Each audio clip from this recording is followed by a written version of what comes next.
Okay, people, here we go. It is time for the sophomore full-length studio LP from Virtual Riot on monstercat. 16 tracks. It is called Stealing Fire. Just under an hour, is it? 58 minutes, 51 seconds. You know, I'm going to get some people in the chat already like, well, actually, not his sophomore album. He's made more albums than that. I don't know if he counts There Goes Your Money as like a full-length studio LP kind of situation. He might do. I might be getting it wrong. But to my knowledge of the Simulation, which we got in 2021, I think, with Disciple, here we have, Stealing Fire with monstercat. Super excited for this one.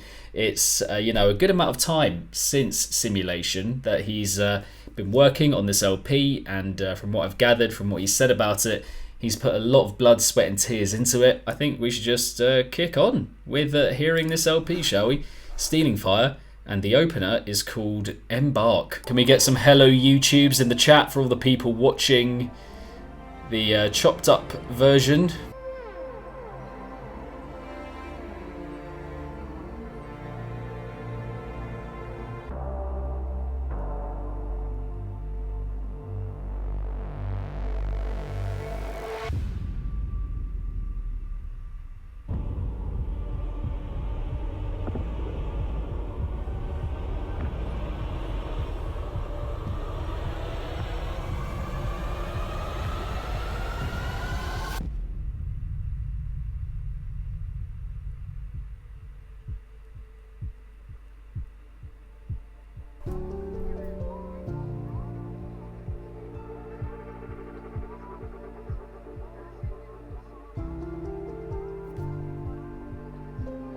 So much love. Thank you, man, for everything. Skrillex?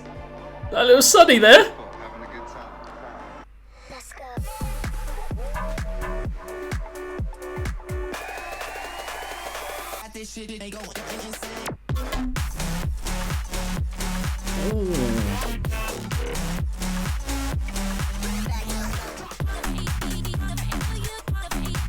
Oh!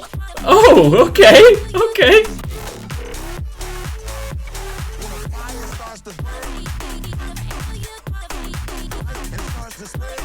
Oh, that's some good chopping. That's some very good chopping. Nice. Nice. Very bubbly, Virtual Riot house kind of tune. Very colourful, bubblegum pop house music. Big fan, that vocal chopping. It's decent. It's very decent. And there's all sorts of samples, all sorts of goated old school samples going on here. Joyride!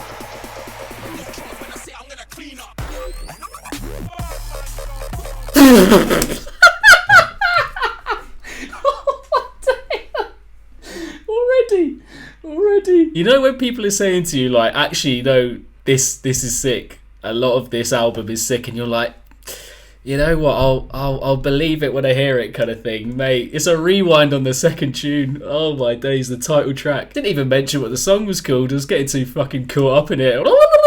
Rewind on that, biatch. Fucking hell, mate.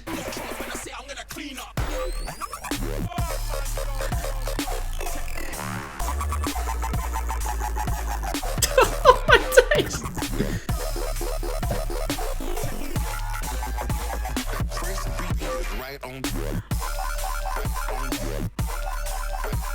So that introduction was some of the best suspense building that I've heard in a long time. And it isn't just as simple as like putting horns in the distance and in the background and being like, oh, I'm creating an atmosphere with that. Like, it's not as simple as that. You've got to get the notes right.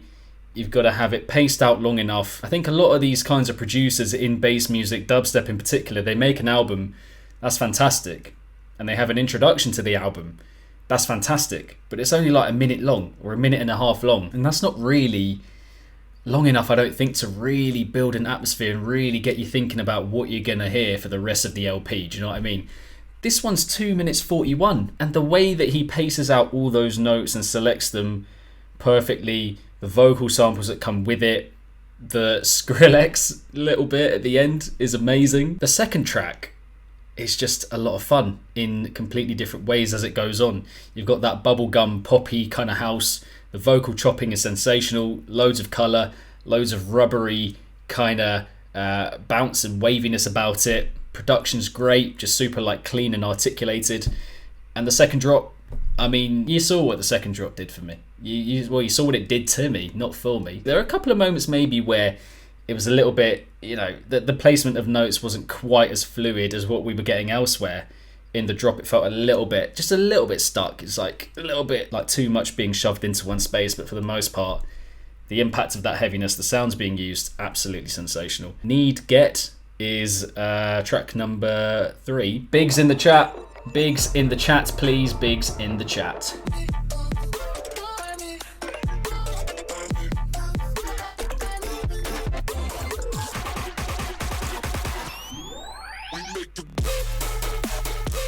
Ooh, okay. Mate. Oh, mate.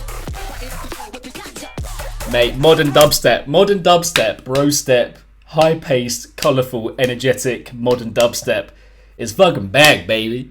It's back. It's back. Come on now. Let's fucking go. Come on.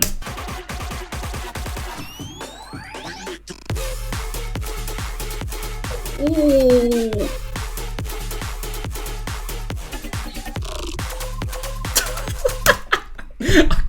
I can't pause everyone, but fucking hell. I'm not gonna rewind it again, but I'm getting close again. I really am getting close to doing the rewind yet again. Come on, guys. Like this is gonna floor me. This is gonna do something to me if it keeps going on like this.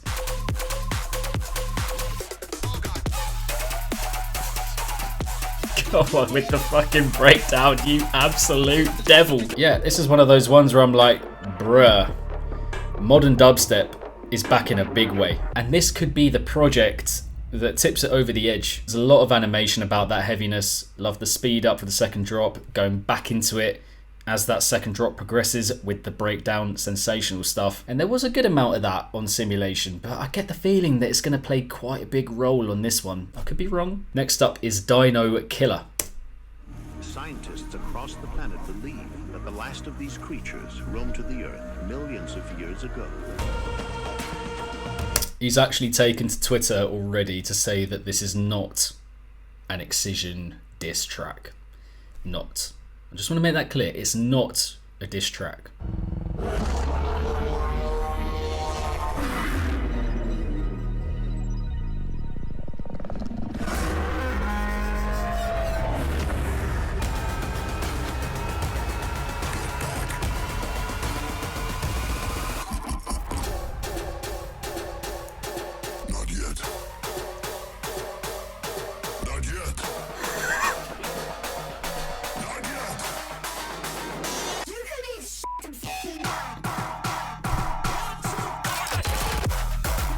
Wait.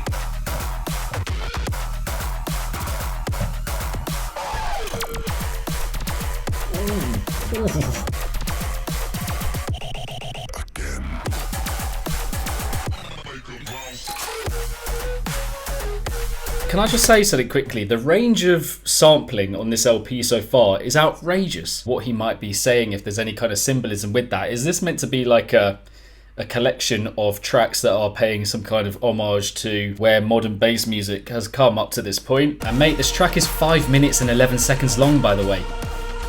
Fair play. Fair fucking play. Oh, please don't do the fat fake out again. I don't know if I can take it. It'll fuck me up too much.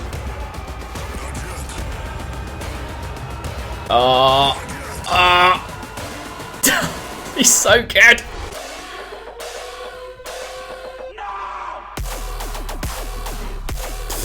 Almost spilt my tea, man. Fuck.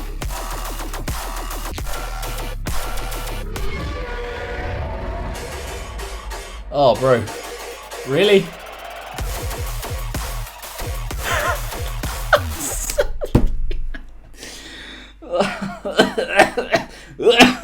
Fuck yeah.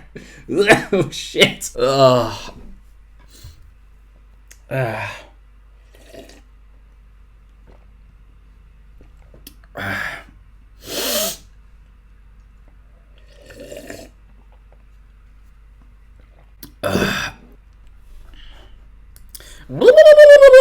Rewind on that bitch.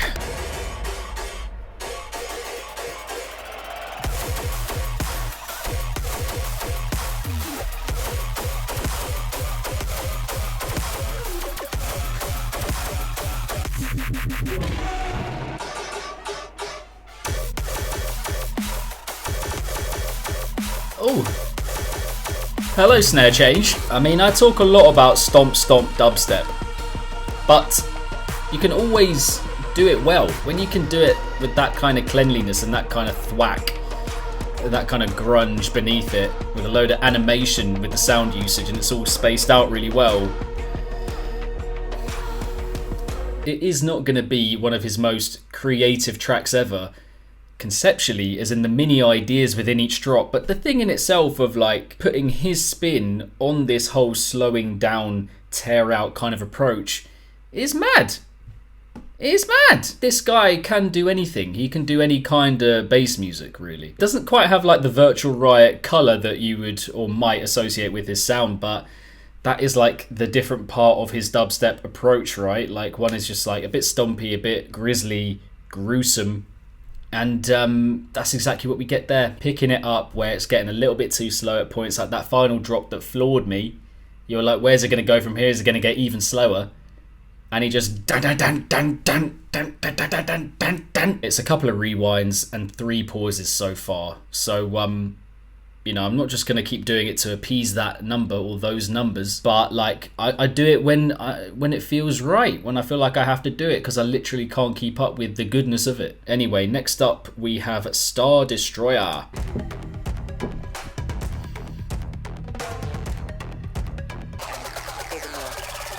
You can all go fuck yourself.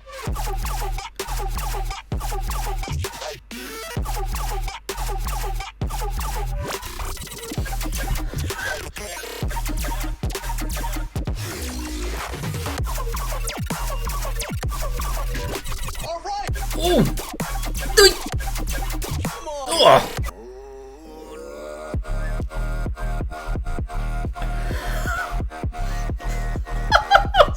What is that? That's so sick! Where has this come from? Why is Mongolian throat singing? with a doom doom doom doom. Why is that on a Virtual Riot album? I fucking love it. Right, we're sorry. We're rewinding again.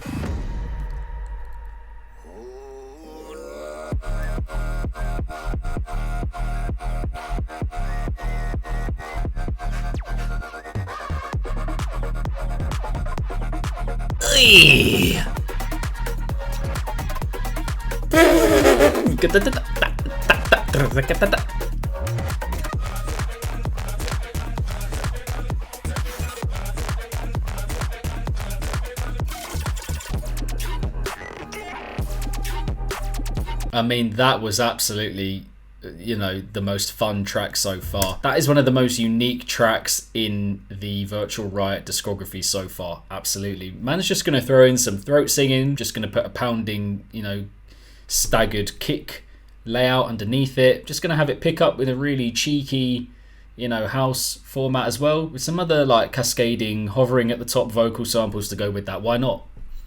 Why not? This album so far is doing some things to me. It's doing some things to me, but now we do have Give In To You with Rez and One True God. I have to be honest. I heard this track.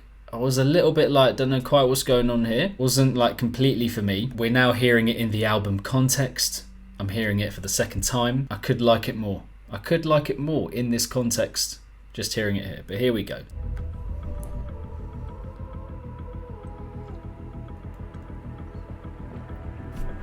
Sorry, what are these Prodigy samples? Got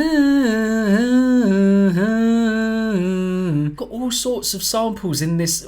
What is going on? This is really interesting.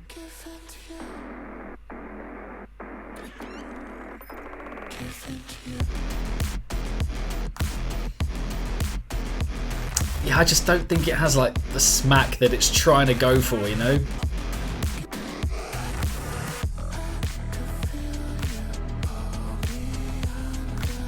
can't stop thinking about that.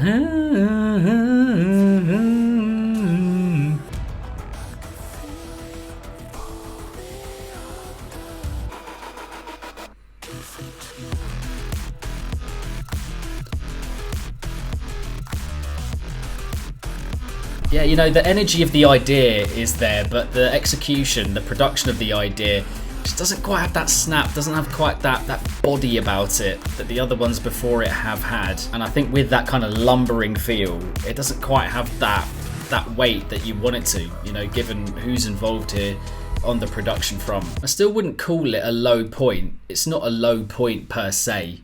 I doubt we're going to get something distinctly like that on this LP. But yeah, I think comparatively with the ones that have come before so far on this LP, it's probably the flattest of the tracks that we've had up to this point. I mean, really cool in itself just to see these guys collaborating and making a track together. I think more could have been done in the introduction. I love how paced out the midsection is, but I kind of wanted that in the introduction. I think given you've got someone like One True God on the vocals, you got to really pay respect to the ghostly kind of feel and essence of of his vocal delivery, and I don't think that was quite fully honoured in that introduction. In the midsection, yeah, fantastic, like build it again, having broken it down. A lot of producers now, they're going back to tracks, they're touching them up a bit, they're, you know, refining the production, they're changing things up even post-release, so maybe we will get that with that. Track number 7 is Scorched Earth.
I mean, did I ever think, realistically, that I would get a pounding, big room virtual Riot techno tune? No.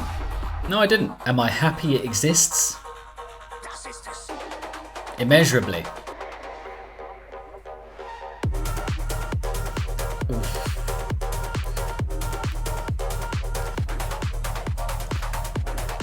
Mate, the interplay between all these sounds.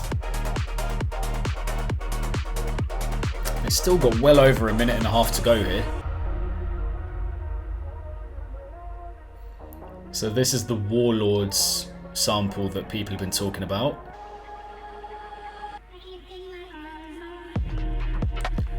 I can't take my eyes. That's a Burial sample. Wait. What is this album? What is this album? What is this album? Virtual Riot really went, have some Prodigy, have some Burial, have some Skrillex and Troy Boy, have some this, have some that. Excision, obviously. There's a lot going on. There's a lot going on. Next up we have an interlude called Impending. I'm probably, I imagine, just going to go from this straight into the next track, which is called Believe What You Want.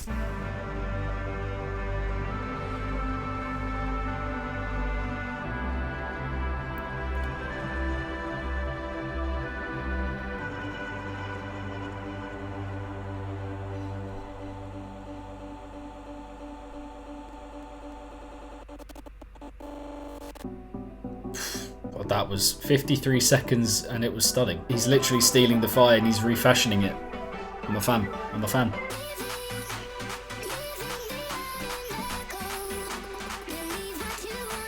Leaving. Did about leaving. Just about it leaving. Okay, we're getting throwback kind of Virtual Riot now. Throwback EP, let's go.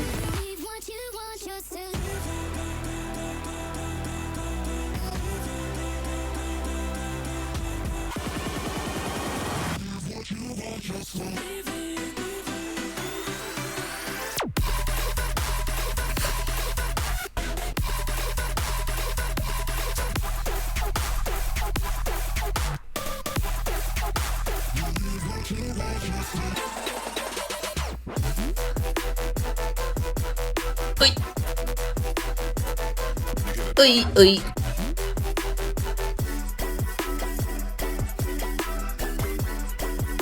There's still 2 minutes to go on this one as well. Bloody hell, he just keeps on scaling it up, leveling it up. Proper LP this one.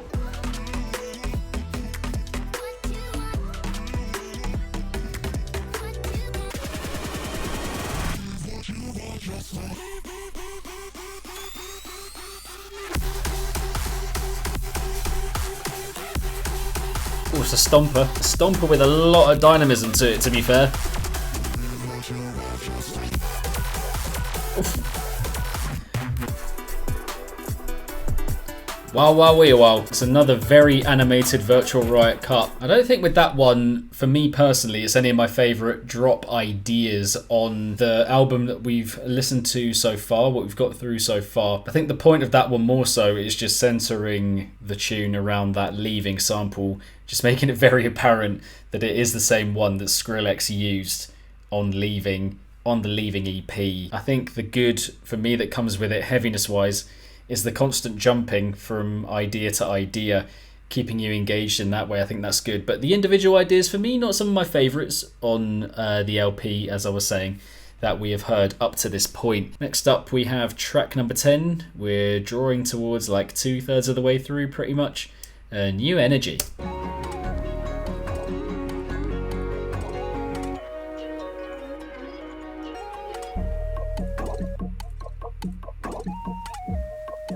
Very watery vibes.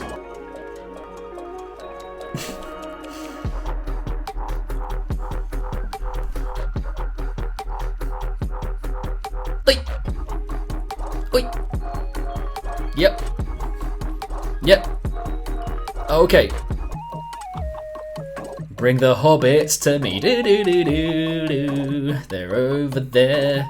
Legolas, get those hobbits over here. Do.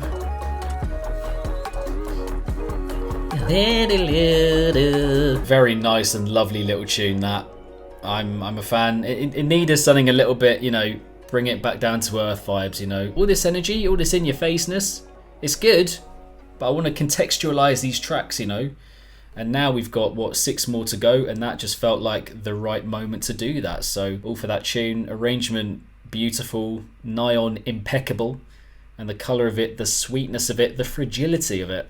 Just a very soothing cut, very calming. It's like, okay, now we've brought it back down a bit. Now we can go again. Now we're going to go ham again. Next up is Nights on Fire 2024.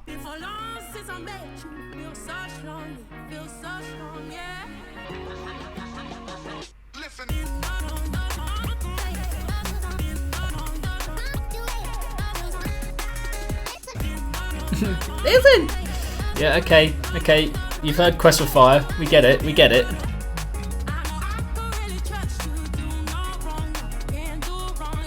This has got what's that one from Quest for Fire with the Ray Shrimmered guy, Sway Lee, isn't it? It's kind of like that, kind of bubbly pop drum and bass tune.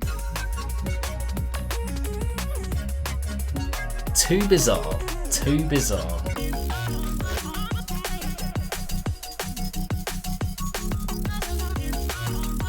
Yes, it's true, the production is so damn clean. I don't think anyone can deny that. Yeah, that one was alright. It's an alright tune. I think it functions as a way of picking the album back up after that more chilled moment. Picking the energy of the album back up while still keeping it quite chilled and not being too intense. The beat's good, the production's good, it's got colour to it.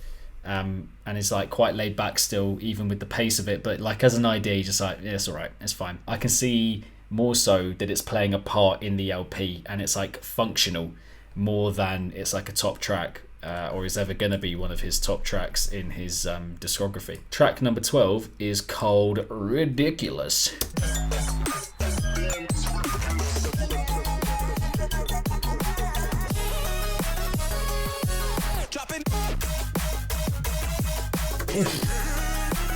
Damn, out of nowhere, okay.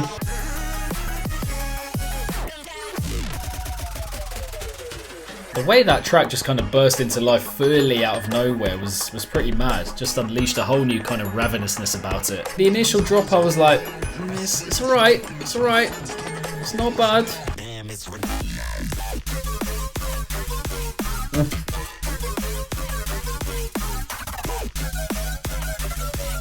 It's more bro step vibes. It's back.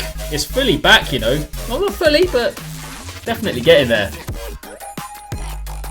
I'm liking the ABBA style of this heaviness. By that I mean more laid back, drop, loud bro step, then loud bro step again, then back into this.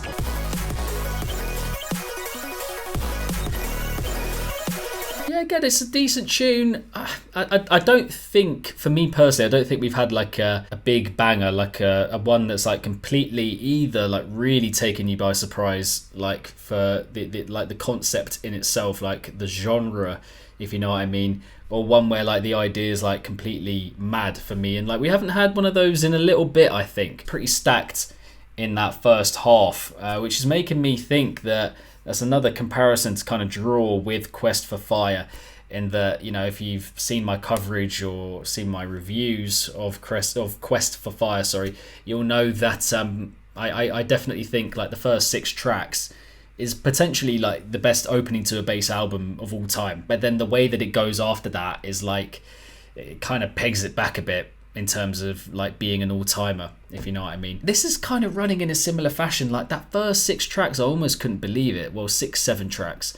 I was like, this is just mad. Like the level of idea making, the variety that we're getting here, the production quality, the storytelling, everything, just really captivating stuff. It's taken a little bit of a dip in this second half so far. Just the idea's not quite as captivating, like still engaging, and the production's still great, of course, but like the idea making, maybe not quite with that juice to it, that real like storytelling flavor, that musicality where you're just like, oh, okay. But we've still got 4 more to go, so I can easily pick it back up again. The next one is called Vroom.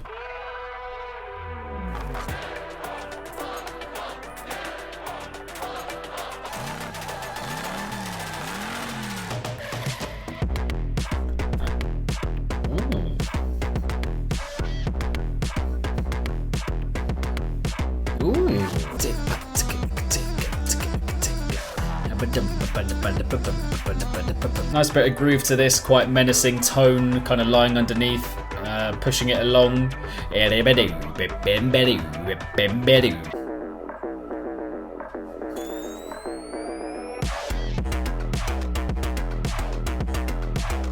have to say, it is another one where I'm not sure the impact of the heaviness is quite there when it first comes in. I mean, the flow of this is great. The flow of this is really good, like it's pulling me along, it's got a real va-va-voom about it. There's something about when that heaviness initially comes in, which actually I think we heard with the Rez and One True God collaboration as well. It just doesn't fully like, it doesn't have that full like grizzle about it, do you know what I mean? Reconnect, which is 4 minutes 48.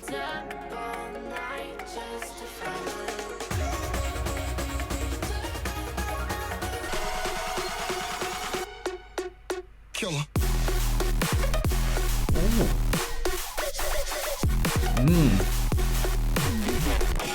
Oh, this sounds very Virtual Riot. Very Virtual Riot with that vocal sample.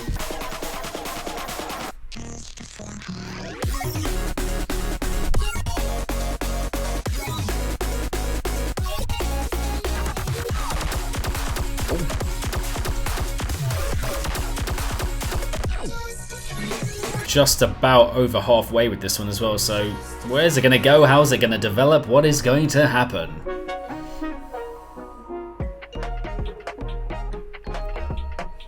He loves a little Future Garage-esque kind of midsection or outro or, you know, closing section. Ooh,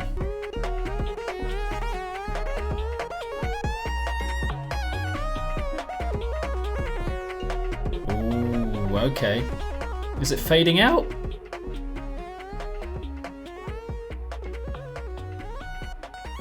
It's getting quieter. I like that. The end of that track anyway actually feels like the bringing in of the final leg, given that we've only got an interlude and one more track, which to be fair is over 6 minutes, but that's what it feels like. So very good animated in-your-face dubstepage on that track in the first half. It was good. I like the transition into the midsection, that transition into the outro as well.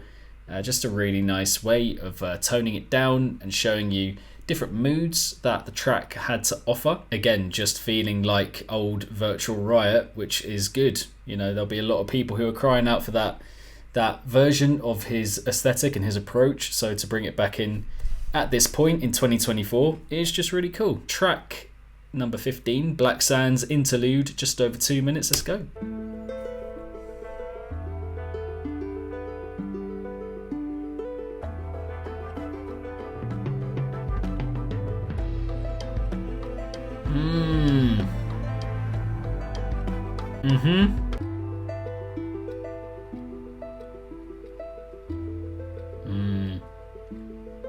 The slowdown. Beautiful little introduction to this final tune, which is Holding On to Smoke with Raven Grey. And this is by far the biggest track on the LP, by the way, at 6 minutes 46.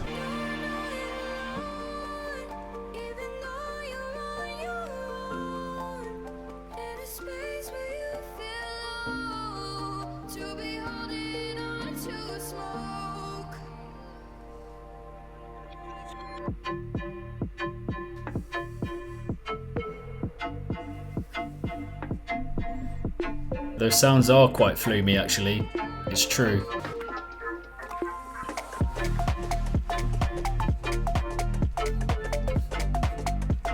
Again, you know, if you want to make that Quest for Fire comparison, the tracks at the end of that album, not massively dissimilar stylistically.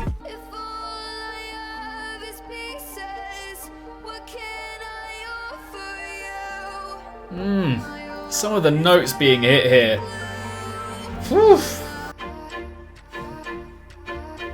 Bam bam bam bam bam bam bam bam bam bam.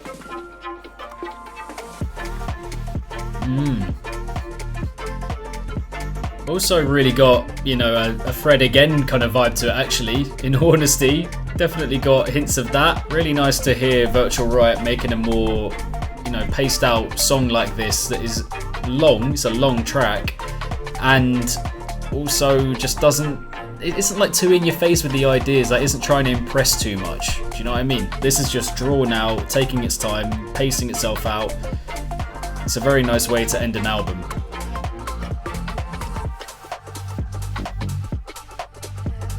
I mean, this has got big Quest for Fire ending vibes. Massive. Don't have too much else to say about that one. I thought the vocal was really, really lovely in parts. Just some of the notes here. Like, it isn't easy. I've said this before and recently as well, but it isn't easy to match vocal and instrumental. But that was just done very well there. Again, loved the length of that tune, how paced out it was, how it kind of took its time, well, how he took his time with making that track, really allowing the production, the clarity and the quality of that with the sound usage and the vocal to just kind of shine through a little bit more and not have it just be so centered around drops and the heaviness and the blah blah blah and all that stuff. So yeah, nice little closer there. But yeah, the album overall, it's got a lot of good to it. It's got a lot of good to it and is genuinely overall, for sure, one of the most impressive bass albums, well, bass majoring albums, because there's a lot of chilled stuff, lest we forget, of this year so far. 100%, especially in that first half. Absolutely some of the best material we've heard this year. Loads of different genres on show, just star-studded material. Granted, for me, we don't get as much of that in the second half. However, I've only heard this album once. Who knows how it's going to grow on me over time, how those tracks are going to sound in the second half in the context of the ones we hear in the first half, how the album develops, whether there's like a more in-depth story going on there, if you know what I mean. So yeah, there's a lot of good going on here. The production pretty much front to back. In some of the parts, in some of the heavier parts, maybe not quite as rounded, full, gravelly and gruesome as it should be. But for the most part, we're looking at a lot of very good production here, sound usage. But the main part beyond that is the sampling.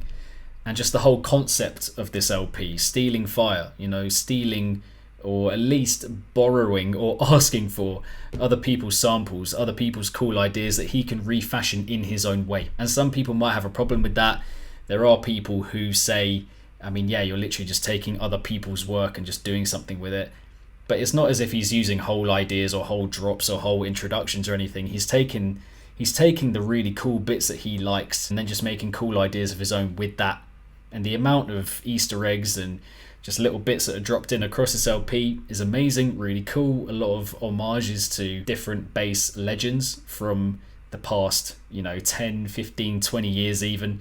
So yeah, really cool in that way, loving that whole theme of it. And again, I have said that for me the second half isn't quite as powerful and compelling as the first half, but don't get me wrong, like the standard here that we have got on this LP just blows most, if not all, other bass albums out the water. If we're talking about consistent production quality, consistent arrangement quality, it's difficult for me to think of another one that is like, really on that level. Maybe the Eliminate one actually, that is just like, wow, each track just kind of stuns you in a different way. Do you know what I mean? By just how it's made, how it sounds on the ear, the range of ideas that we're getting. So yeah, it might take that little dip in the second half, but I can still say that for the whole thing, I'm like, wow, like the general standard, yeah. But yeah, guys, that is going to be it for my thoughts on Stealing Fire, the new and sophomore studio full-length LP from Mr. Valentin Brunn, aka Virtual Riot. There we go.